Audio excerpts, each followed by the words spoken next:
학교의 자장이신 고려대학교 간호대학 송준아 교수님을 모시겠습니다. 박수로 환영해 주시기 부탁드립니다. 송준아 교수님께서는 고려대학교 간호대학 교수님이시며 현재 보건복지부 중앙치매센터 전문위원과 한국치매협회 전문위원을 맡고 계십니다. 또 노인간호학회 출판이사를 맡고 계시고 서울시 북부 노인 보호 전문기관 사례판정위원으로도 활약하고 계십니다. 예, 안녕하세요. 소개 감사합니다.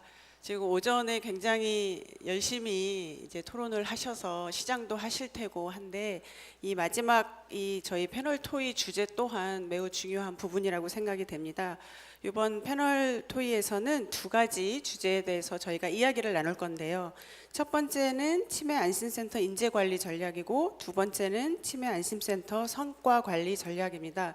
우선 첫 번째로 치매 안심센터 인재관리 전략에 대해서 권용정 충북광역치매센터 사무국장님께서 발제를 해주시겠습니다. 권용정 사무국장님은요, 충북대학교 대학원 행정학과 복지행정 박사를 수료하셨고요.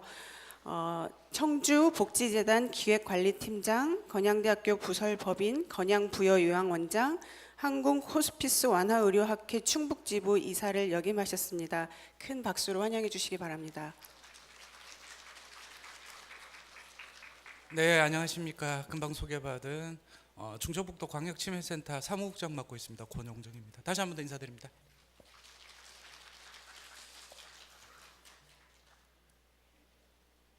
안심센터 인재관리 전략 발제를 해달라고 듣고요. 상당히 놀랐습니다. 제가 이 자리에 와서 인재관리 전략을 좀 듣고 그리고 저희 직원들과 함께 어떻게 해야 될지 고민을 해야 될 사람이라고 저는 생각하고 있었는데 저에게 이 발제를 부탁을 해서 상당히 놀랐습니다. 그리고 또 상당히 어려웠던 것 중에 하나가 오늘 아침에 와서 2층에 부스를 설치를 하고 그리고 다른 광역들의 자료들을 보다 보니 이미 인재는 여기 앉아 계신 여러분들 자체가 인재인데 이를 위해서 또 다른 발제를 준비한다라는 게 실상 부담을 느꼈었고 그것을 현장에 와서 다시 한 번 더 확인할 수 있는 자리가 되어서 사실 이 자리가 상당히 떨리는 자리가 되었습니다. 자, 그러면 제가 준비한 내용들 좀 여러분들에게 말씀을 좀 드리려고 합니다. 발제에 앞서서 제가 준비하면서 치매 안심센터의 직원 구성에 대한 정체성에 좀 의문도 가지고 그리고 궁금증도 좀 가졌습니다. 왜냐하면 지난 10월 중순에 이제 발표됐던 지침에 보면 보건소 산하 조직으로 되어 있고 더불어서 정규직으로 되어 있다라는 문구 때문에 그랬습니다. 그 문구 이하에 있는 내용들로 보면 이런 내용들도 나오죠. 보건소 공무원들도 함께 하고 그리고 계약직이 아니라 무기계약의 직원 채용을 통해서 함께 근무하겠다라는 그 함께가 과연 어떠한 의미를 담고 있을까 그런 고민들을 해봤습니다. 오전 중에 발제가 이루어졌던 여러 섹션에서도 간혹 등장을 했던 얘기이기는 합니다만은 근무에서 어떤 성과를 낸다라는 것이 단일 영역에 있는 한 사람의 힘으로만 되는 것이 아니라 그 공간을 구성하고 있는 모든 구성원들의 시너지가 함께 이루어졌을 때 이루어질 수 있는데 과연 그것이 현실에서 이루어질 수 있을까? 왜냐하면 지난 정부 대략 한 20년 정도 복지 쪽에서는 사회복지 전달 체계에 상당한 큰 고민이 있었고 그 고민 속에서 여러 새로운 직종과 그리고 근무자들이 만들어지기도 했습니다만 간혹 들리는 얘기들이 그렇게 만들어졌던 분들이 열심히 일할 수 있는 환경은 아니었다라는 비판 모습도 역시 보였기 때문에 그렇습니다. 그럼에도 불구하고 성공적인 사례들도 상당 부분 있었던 걸로 알고 있습니다. 제가 들었던 사례가 정확하다면 아마 남양주에 있는 사례가 우리 치매 안심센터가 앞으로 좀 벤치마킹을 해야 될 사례가 아닐까. 남양주에 있는 희망케어센터 같은 경우에는 공공조직과 그리고 민간 조직이 함께 같은 공간에서 근무를 하면서 상당히 큰 효과성을 발휘했다라는 얘기를 듣기도 했었고요. 그리고 또 외국 사례에서 보면 우연찮게 제가 작년에 니가타현을 갔다 온 적이 있는데 그 니가타현에 그 복지와 관련된 업무를 소개받는 자리에서 그쪽에 있는 센터들 같은 경우에는 공무원과 민간이 함께 근무하고 있다라는 얘기를 들었던 경험도 있습니다. 그런 것들을 종합해 본다면 향후 우리 안심센터의 직원들의 어떤 그 근무 형태, 인재에 대한 관리들 역시 그러한 그 여러 사례들을 통해서 앞으로 좀 만들어 가야 될 하나의 사례가 아닐까 싶다는 말씀을 드리면서 이야기를 시작하도록 하겠습니다. 제가 인재관리에 대한 부분들을 준비하면서 발제를 준비하면서 좀 참고를 했던 것이 죄송합니다. 비영리기관 조직에서의 인재관리 파트들을 좀 유념하게 좀 봤습니다.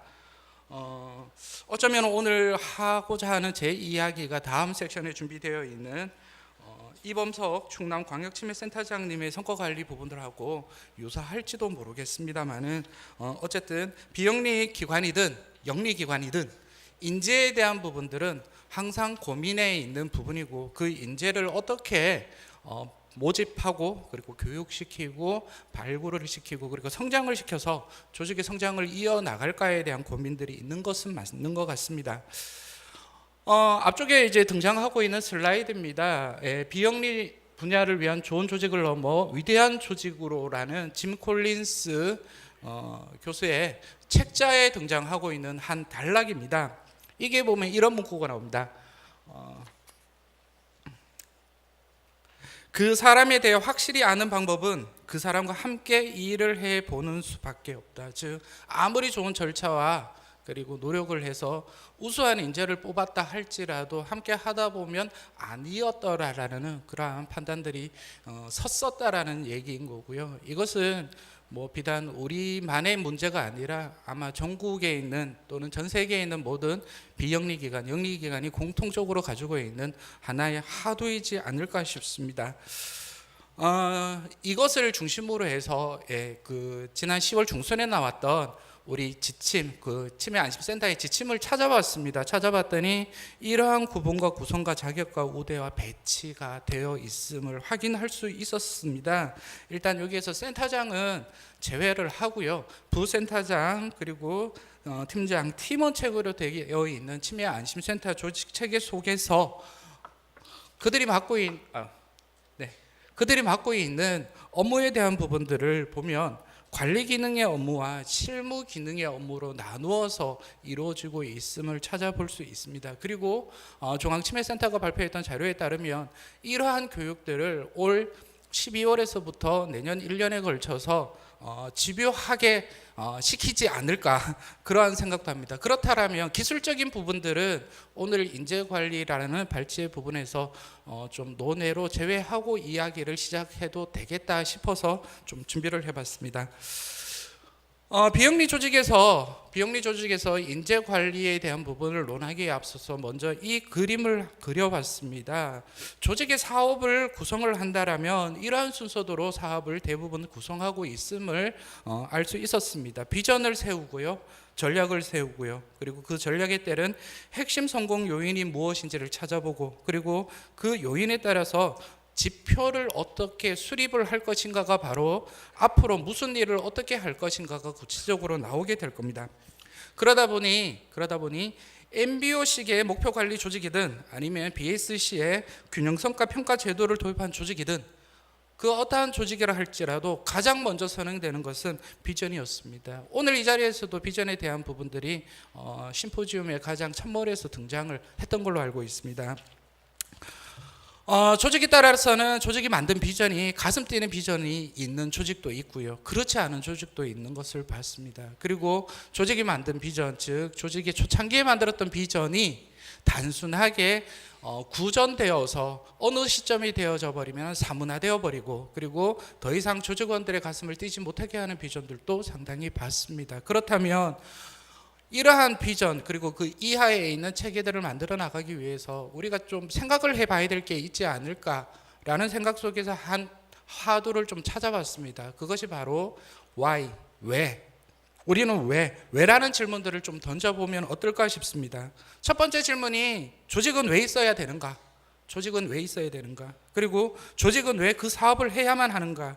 그리고 조직은 왜 그 사람이어야만 되는가? 그 사람이 아니고는 안 되는가? 등의 왜라는 질문을 좀 던져본다면 조직 관리에서 특히 인재 관리에서 인재에 대한 부분들을 어떻게 찾아낼지 좀 더 명확한 선이 되지 않을까 싶습니다. 그리고 이러한 그 왜라는 질문 속에서 우리가 찾아야 될 여러 이제 과정들이 있겠죠. 그런 과정들의 하나하나를 좀 본다면 뭐 조직의 직무 분석을 한다든지 그리고 조직 분석 자체를 좀 해본다든지 해서 그 인재가 어느 포지션에 포지션 시킬 것인가가 선행이 되었을 때 비로소 우리는 그 인재에 대한 부분을 찾을 수 있을 겁니다.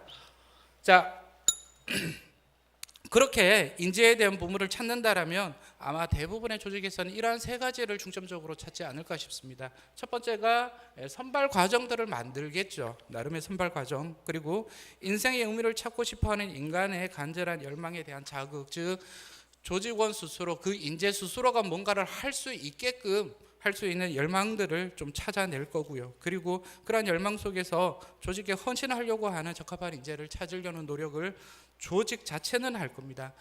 자, 그런데 이러한 세 가지가 등장하게 됐던 배경들이 있습니다. 치매 안심센터라는 조직 자체는 다른 비영리 조직하고 상당히 좀 차별화가 되어 있을 겁니다. 왜냐하면 우리가 움직여야 될 조직의 만남의 접점은 일반 주민이기 때문에 그렇습니다. 특히 대표적으로 볼 수 있는 치매 파트너, 대부분의 학생들이나 또는 청장년의 일반 주민들이죠. 그들과 함께 공통의 사업을 해야 되기 때문에 그렇다고 할 수 있을 겁니다.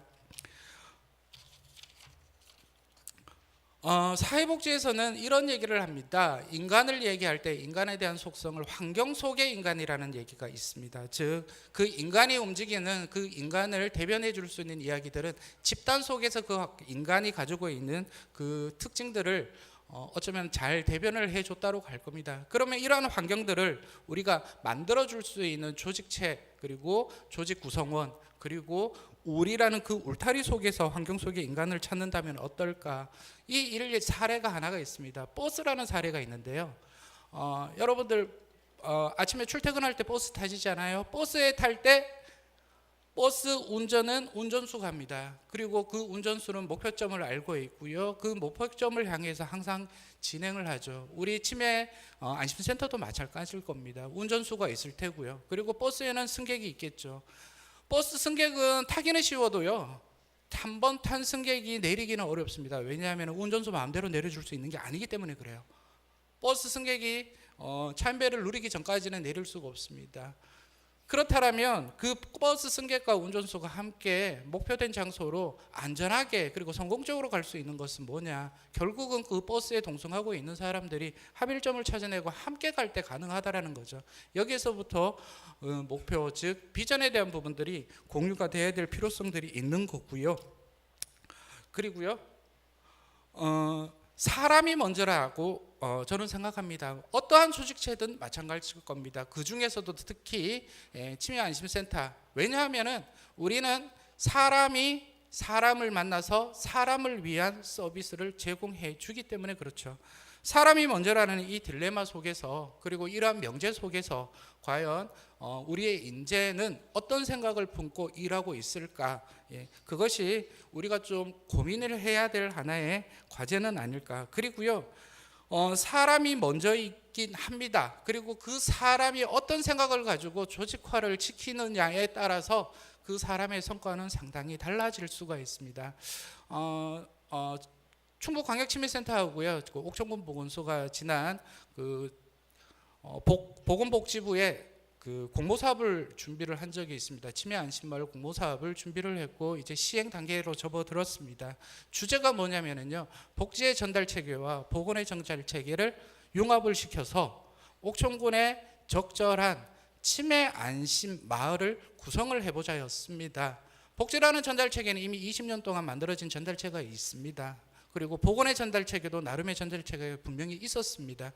그 두 가지를 제대로 융합만 되어질 수 있다면 큰 힘 들이지 아니하고도 가능할 텐데, 과연 이런 생각을 가질 수 있으려면 다방면에 대한 사업들을 충분한 이해를 가질 수 있어야 될 테고, 그리고 그 충분한 이해 속에서 앞으로의 발전 방향들이 찾아낼 수도 있어야 될 겁니다. 그러기 위해서 필요한 것들이 앞에 제시가 되어 있는 세 가지 정도가 아닐까 싶습니다.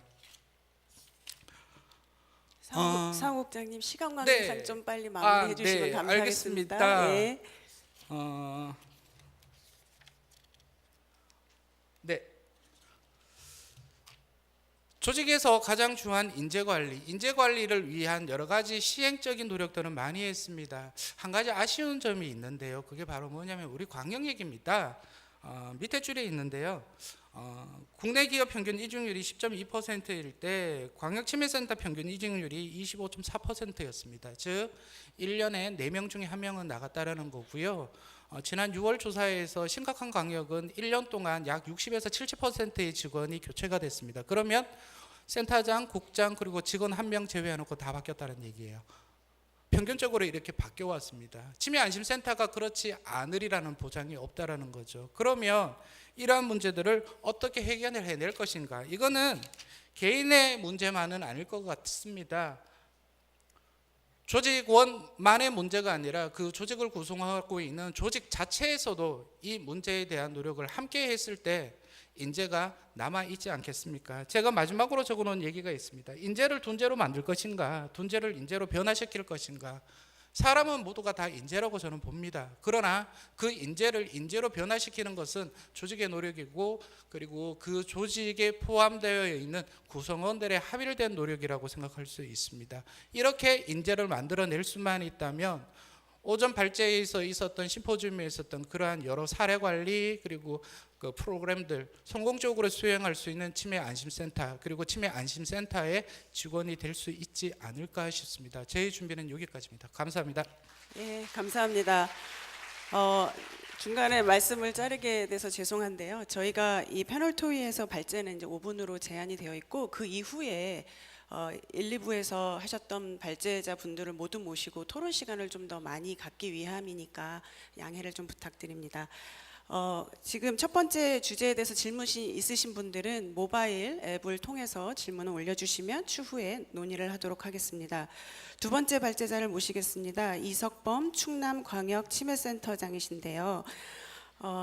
이석범 교수님께서는 충남 단국대학교 정신건강의학과 과장님이시고 단국대학교 병원 정신건강의학과 교수님으로 계십니다. 그리고 국립중앙치매센터 전문위원이시고요. 이석범 교수님께서는 치매 안심센터 성과관리 전략에 대해서 말씀을 해주시겠습니다. 큰 박수로 환영해 주시기 바랍니다. 네, 감사합니다. 저는 정말로 5분 안에 끝내겠습니다. 아이고. 그 성과 관리 전략에 대해서 말씀드린다면, 첫 번째로 성과 관리라는 걸 하려면 일단 성과 목표를 설정해야 될 겁니다. 결국 그러면 우리가 생각하는 성과 목표라는 건 뭐냐면은 아까도 몇 번 언급됐지만 미션, 비전 그리고 핵심 가치에 의해서 결정될 텐데요. 저보다 이제 먼저 앞서 발표하신 분께서도 말씀하셨지만 가슴 뛰는 목표를 만들어야 된다고 하는데요. 제가 생각할 때는 가슴 뛰는 목표는 이미 다 만들어져 있는 것 같습니다. 제3차 치매관리 종합계획을 보면 저는 지금도 저도 여기 참여했지만 내용을 보면 아주 가슴이 뛰는 내용들로 구성되어 있습니다. 다만 과연 우리들이 이 가슴 뛰는 내용들을 현장에서 구현하고 있느냐 못하느냐 갖고 가슴이 뛰기도 하고 뛰지 않기도 할 뿐이지 우리한테 미션은 다 갖고 있다. 그래서 앞으로 치매 안심센터의 성과를 수립하는 데 있어서 정말 이걸 하는 건지, 아니면 제가 요즘 음식에 많이 비유를 하는데 우리는 분명히 갈비탕을 팔겠다고 국민한테 선언을 했는데 실제로 현장에서는 설렁탕을 팔고 있는 건 아닌지 그걸 고민해야지 사실은 목표는 다 있다라고 생각합니다. 그래서 성과 목표를 설정하는 데 있어서 일단 과거, 현재, 미래 관점에서 좀 바라볼 필요가 있다고 생각합니다. 저희 과거에 봤을 때 이미 이 안심센터가 생기기 전에 저희들이 해오던 기존 보건소로 치매 지원센터에서 해오던 성과들이 있습니다. 그리고 하지 못했던 것들이 있습니다. 해왔던 성과들은 당연히 치매 안심센터가 물려받아서 이어져 나가야 될 것입니다. 두 번째로 우리들이 하지 못했던 거는 저희들이 게을러서 못했거나 그랬던 것이 아니라고 생각합니다.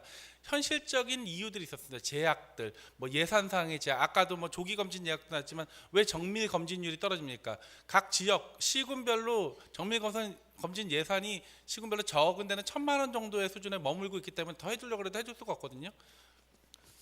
만약에 그 사람들 더 해주려면은 예산이 늘어야 된다는 현실적인 이제 지원이 있어야 되는 거죠. 그거에 대해서는 분명히 피드백이 이루어져야 될 것이고, 그거에 대한 보완 개선, 그리고 단기간에 보완이 개선이 되는 것들은 단기 로드맵으로 이제 잡아야 될 것이고요.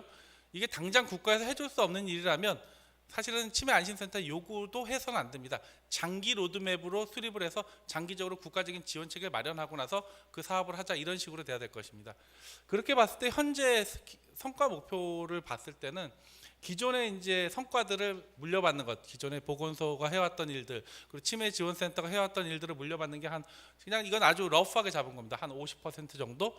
그 다음에 단기적으로 보완 개선해서 우리가 이룰 수 있는 것들이 한 30% 정도. 우리 현재는 할 수는 없지만 미래에 우리가 하고자 하는 새로운 성과 목표를 한 20% 정도 잡아서 그것은 이제 장기 로드맵으로 우리들이 잡아야 될 거라고 생각하고 있습니다. 구체적으로 봤을 때 이제 지역별 유연성 문제들을 우리가 좀 고려할 수가 있습니다. 그 지역별로 인구 구성의 차이도 있고요. 또 주민 요구도의 차이도 있습니다. 또 면적이나 교통의 차이 같은 것도 있을 수 있습니다. 뭐 아까도 사례 관리 얘기가 나왔지만 과연 이렇게 밀집된 지역, 뭐 특정 평방 한 1km 안에 뭐 몇백 명이 모여 있는 지역과 1km에다가 한 명씩 있는 지역들이 과연 같은 형태의 시스템으로 우리들이 관리할 수 있냐에 대해서 저희들은 관리할 수 없다라고 보고 있는 거거든요. 또 지자체별 예산의 차이도 있습니다. 안심센터의 예산은 같지만 그 옆에 붙는 지자체는 부자 지자체와 가난한 지자체가 붙는 예산이 다를 수밖에 없습니다. 실질적으로 이제 여러분 광역치매센터들도 운영하다 보면 그 지역 치매센터들도 그 치매센터에 주어진 예산은 똑같지만 그 옆에 비슷비슷한 노인 관련 예산들이 있어서 붙여서 하는 사업들이 많거든요. 현실적으로 그런 것들의 차이들도 고려할 수밖에 없기 때문에 결국은 성과 관리하는 데 있어서 제 생각은 조금은 유연적인 접근법이 필요하지 않나. 더군다나 지금 현재 복지부에서 발표한 안심센터 운영안을 보면은 타입 자체를 나눠놨습니다. 지역별로 차이가 있다는 걸 인정하고 각각의 했기 때문에 그런 각각의 다른 형태의 치매 안심센터를 동일한 틀 안에서 평가한다는 건 불가능하다고 저는 보고 있고요. 그렇기 때문에 결국은 동일 총량, 어떤 형태 각각의 사업에 대해서 그것들을 지표를 마련하고 그것들이 양은 차이가 날지 모르겠지만 총량은 같게 하면 그거는 같은 정도의 사업을 한 것으로 보겠다라는 관점에서 접근하는 게 좋지 않을까 하는 생각이 들고요. 다만 이렇게 했을 경우에 특정 사업이 전혀 이루어지지 않는 것들을 방지하기 위해서는 최소 기본량, 기본 최소량을 설정하는 거죠. 그래서 뭐 예를 들면 조기 검진, 사례 관리, 뭐 이런 사업들이 한 5가지 파트가 있다면 그 파트의 총량, 각각의 그 파트의 비중, 각 그 시군별로의 비중은 조금씩 차이를 둘 수 있게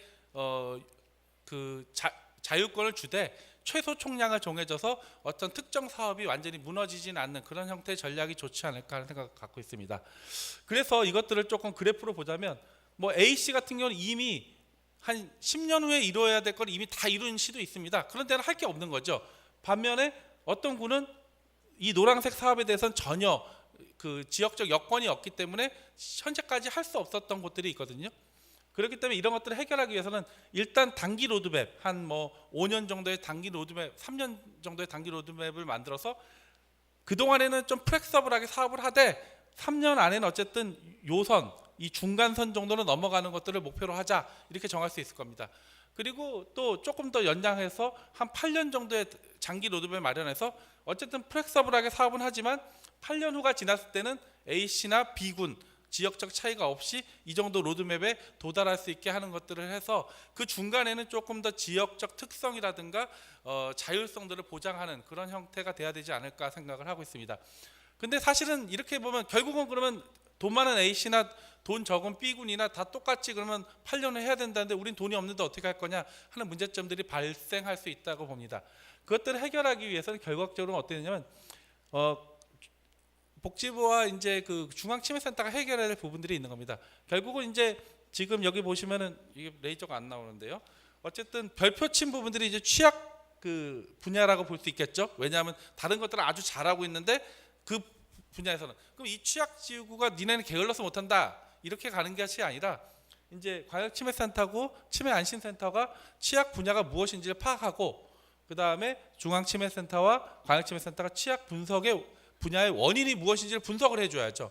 분석을 해서 복지부가 대책을 마련해서 그것들을 보완해줘서 시행할 수 있도록 해야 되고 그것들이 잘 되는지 안 되는지를 다시 치매안심센터는 피드백할 수 있어야 됩니다. 근데 이 피드백을 보면 기존에는 이런 식입니다.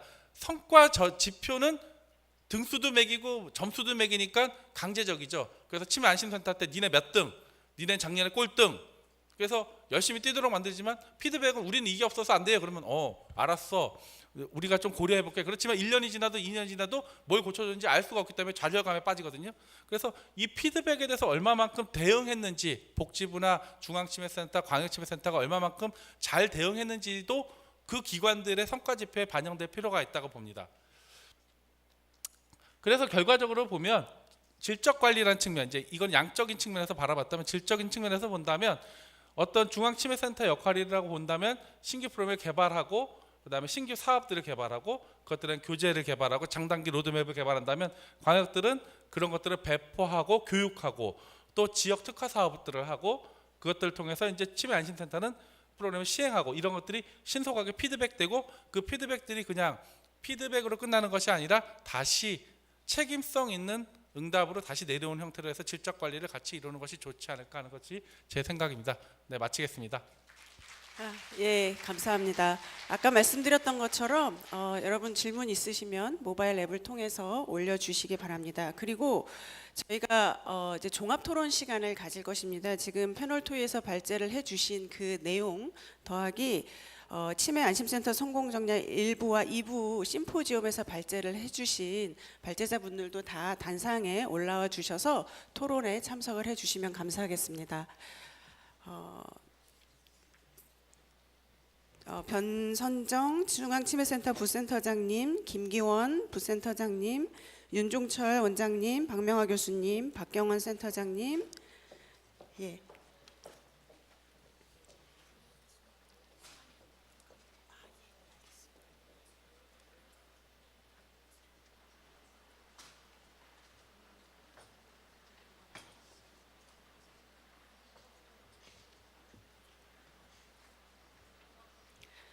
예, 지금 많은 질문들을 지금 올려주시고 계신데 일단 우선적으로 저희가 치매안심센터 인재관리와 성과관리 전략에 대한 부분에 대한 것을 우선적으로 먼저 토론을 하고 그 다음에 이제 전반적인 내용에 대해서 토론을 하겠습니다. 지금 1시 17분인데요.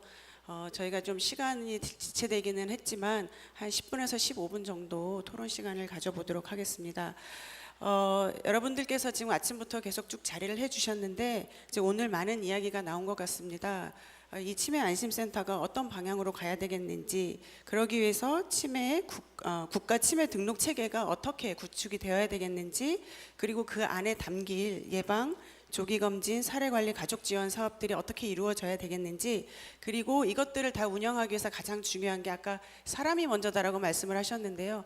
인재관리가 어떻게 되어야 되겠는지, 그리고 그 인재들이 열심히 일한 성과를 또 어떻게 우리가 관리를 해야 되겠는지에 관한 전반적인 이야기들이 있었습니다. 그럼 일단 우선 인재관리에 관한 그 질문이 있는지 한번 볼까요? 예.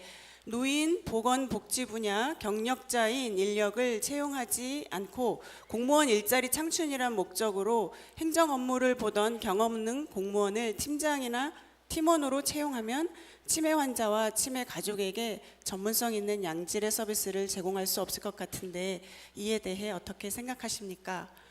아마 여기 앉아 계신 여러분들의 공통적인 고민이 아닐까 싶은데요. 혹시 우리 권용정 사무국장님 혹시 어떤 생각이 있으신가요? 대답하기 너무 어려우신가요? 왜냐하면 너무 예리한 질문을 해주셔가지고. 예. 제가 답변할 부분은 아닌 것 같습니다만은 제가 플로어에 앉아 있는 입장으로 예, 앞에 있는 사람에게 질문을 드리는 심정으로 제가 질문을 드리겠습니다. 상당히 어려운 질문입니다. 처음 서두에서 제가 꺼냈던 그 발제 내용 중에 하나가 진짜 그 민간과 공무원이 함께 근무할 수 있는 하모니적인 조직이 만들어줄 수 있을까가 고민이었습니다. 그리고요, 그 고민의 모습들을 지난주인가요? 지지난주인가요? 오송에 있었던 그 사업 설명회장에서도 고민되겠다라는 얘기의 그 환경을 보고 왔고요. 그리고 지난 10월 중순에 있었던 이 건물 4층에 있었던 교육 시간에서도 참 힘들겠구나라는 그 고민을 안고 왔었습니다. 어쨌든간 전국에 있는 보건소에 있는 공무원 선생님들 상당히 열심히 하시는데 정말 잘한다라고 그 뽑히는 보건소를 보면은요, 대부분이 최소한 2년에서 3년 이상 그 담당에서 열심히 계셨던 공무원 선생님들이 있었던 보건소가 성공적으로 사업을 수행을 함을 봤습니다. 이 또한 마찬가지일 겁니다. 전제가 붙어야 될 거예요. 공무원 팀장이 오는 게 중요한 게 아니라 그 사람이 와서 몇 년 동안 할 것인지가 중요하다고 봅니다. 그 사람이 와서 3년을 하고 갈지, 단 6개월 만에 인사 발령을 받아서 다른 보직으로 갈지에 따라서 달라지겠죠. 6개월 만에 바뀐다라면 아니요, 못할 겁니다. 그러나 뭐 3년, 5년 그 곳에서 정말 성공적으로 사업을 시행할 수 있을 때까지 계실 수만 있다면 다른 분들보다 더 뛰어나겠죠. 기술적인 부분들은 중앙치매센터가 교육을 충분히 시켜줄 수 있을 거라고 믿습니다. 그리고 광역에서도 충분히 해줄 수 있을 거라고 믿습니다. 기술적인 것은 저는 문제가 안 된다고 봅니다. 사업의 기술은. 그러면은 사업의 기술을 제외한 나머지가 더 큰 문제일 겁니다. 광역치매센터 평균 이직률이 대략 25%라고 얘기했습니다. 사람 바뀌어버리면요, 사업 다 실패합니다. 사람 바뀌지 아니하고, 그리고 그 사람이 그 자리에서 능력을 정말 발휘할 때까지 이룰 수 있는 그러한 지구 공간이 되어줄 수 있다면, 안심센터가 되어줄 수 있다면 이 문제는 해결되지 않을까 싶습니다. 예, 답변 감사드립니다. 어떻게 보면은 이 치매센터에서 이 인력의 중요성이, 그 전문성이 얼마나 중요한지를 지금 여기 계신 분들이 이제 걱정이 되기 때문에 이제 이런 질문을 해주셨던 것 같은데요. 아마도 중앙치매센터, 광역치매센터, 치매안심센터가 이제 유기적으로 이런 문제에 대해서 같이 고민을 하면서 이 전문성을 어떻게 확보할 것인가에 대한 부분은 앞으로 더 이제 논의가 되면서 진행이 되면 좋겠다는 생각을 합니다. 예, 다음 질문 있으면 볼까요?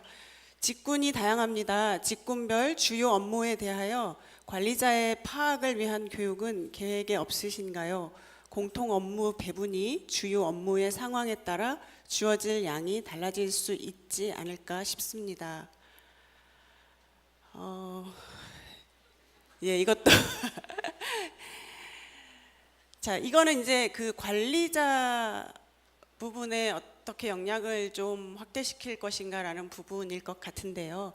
혹시 이거는 센터를 직접 운영을 해보신 센터장님들이 혹시 코멘트가 있으시면 좀 전해주시면 좋지 않을까 싶은데요. 우리 이석범 센터장님 한번 한 말씀 해주실까요? 제 개인 의견이라는 걸 전제로 말씀드리겠습니다. 이제 요즘 그 사회적인 이제 그 분위기를 보시면 알겠지만 어떤 특정 전공이 어떤 특정 직업을 규정하는 시대는 이제는 4차 산업혁명 시대에 맞지 않다라고 생각하고요. 센터의 업무 자체도 어떤 특정 내가 전공을 했기 때문에 그 일을 해야 된다는 생각은 앞으로 치매안심센터에서 근무하신다면, 최소한 제가 관여하는 안심센터에서 근무한다면 버리고 들어오시지 않을까 생각되고, 그냥 그 센터에서 필요한 업무들을 새로 배워가고 그 업무들을 내가 전문성을 갖춰나가는 곳에 방점을 두시는 게 맞지 않을까, 저는 그런 생각이 듭니다. 예, 일단 지속적으로 그 자리에 머물면서 주어지는 일을 열심히 해야 된다는 그런 말씀이신 것 같은데요. 아마 이런 것들을 위해서 중앙치매센터나 광역치매센터에서 여러 전문 인력 교육을 계획하고 실시할 것으로 믿고, 그것이 이제 필요한 곳에 필요한 시기에 잘 전달이 되면 한 번에 한술에 배가 부를 수는 없지 않습니까? 그래서 점차적으로 좀 개선이 될 수 있지 않을까 기대를 해봅니다. 다음 질문을 하나 또 볼까요? 예, 성과 관리 부분 매우 중요하다고 생각합니다. 지금까지 평가를 받아보았고 피드백에 대한 부분 받아보지 못했습니다. 지역의 여건에 대한 형평성 고려에 대하여 평가 관리에 대하여 어떤 계획을 가지고 계시는지 궁금합니다. 예, 우리 이석범 센터장님 네. 다시 한번 네, 답변 말씀드리면 부탁드립니다. 네, 그럴까요? 저는 발제자이고 네. 제가 정하는 사람은 아니고 네. 그리고 제 발제에서 말씀드린 건 피드백을 못 받았으니까 윗분들도 좀 평가를 받게 해서 피드백을 강제로 좀 받아보자라는 게 이제 제 네. 그 그러면- 의견 제시입니다. 예, 그러면은 우리 지금 중앙치매센터 센터장님이신 김기웅 센터장님, 혹시 이 부분에 대해서 앞으로 피드백을 적극적으로 주실 계획이 있으신지. 굉장히 사실은 우리는 이거 필요해요라고 하는데 그거에 대한 피드백이 없으면 실무에서는 굉장히 일을 하기가 어렵잖아요. 사기도 떨어지고.